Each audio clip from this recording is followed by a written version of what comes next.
إلهي واسع الكرم ورب البيت والحرم إليك أتيت منكسر.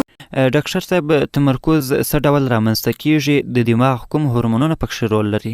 د دې لپاره چې پوه سو چې تمرکز څنګه رامنځته کیږي، د دماغ کوم هورمونونه د هغه په رامنځته کېدو کې مهم رول لري.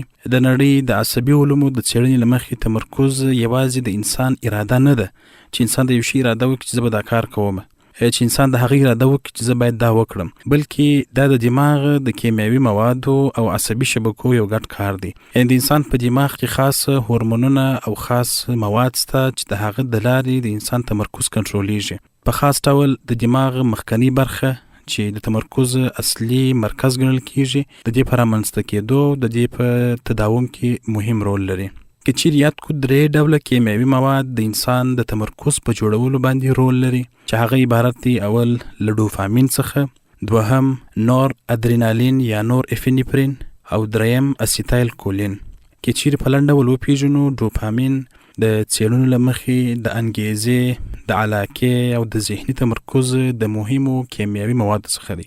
یعنې که په یو کس کې انګیزه رامنځته کېږي، د یو کار د کولو علاقه ورسره پیدا کېږي یا دی تمرکز کوي، د دغه تمرکز د ترسره کولو دپاره ډوپامین ډېر ضروري دی. کله چې د ډوپامین اندازه د انسان په بدن کې متوازنه وي، انسان په خپل هدف باندې تمرکز ساتلی سي. خو که چیرې دغه د ډوپامین اندازه ډېره سي یا کمه سي، نو د انسان تمرکز ګډوډېږي. مثلا یو زده کوونکی په مکتب کې د خپلې خوښې مضمون وایي، دی دغه مضمون په ساعتو باندې وایي، پر هغه باندې تمرکز کولی سي، ځکه دماغ د علاقې له امله مناسبه اندازه ډوپامین ازادي.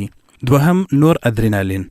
د امریکا او د اروپا د عصبي علومو د څېړنې له مخې نور ادرینالین د انسان دماغ ویښ ساتي او د انسان دغه پام او توجه تنظیموي. که چیرې په انسان په بدن کې د نور ادرینالین اندازه کمیږي، په انسان کې سستی او بې پامي رامنځته کېږي، چې انسان پام د خپل کنټرول څخه ووځي. که چیرې د نور ادرینالین اندازه زیاتېږي، نو انسان کې اضطراب او ذهني ګډوډي رامنځته کېږي. نو نور ادرینالین هم د انسان د تمرکز د ساتلو لپاره یو ضروري هورمون دی.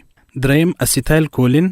اسیتایل کولین د انسان د دماغ سره مرسته کوي چې مهم معلومات انتخاب کړي او غیر مهم معلومات حذف کړي یا د دماغ څخه ایسته کړي. همدا اسیتایل کولین د زده کړې او د دقت لپاره مهم ماده ده. مثلا کله چې یو څوک د یو چا سره په خبرو اخته وي، نو د نورو خلکو خبرو ته پام نه کوي، یوازې د هغه کس خبرو ته متوجه وي.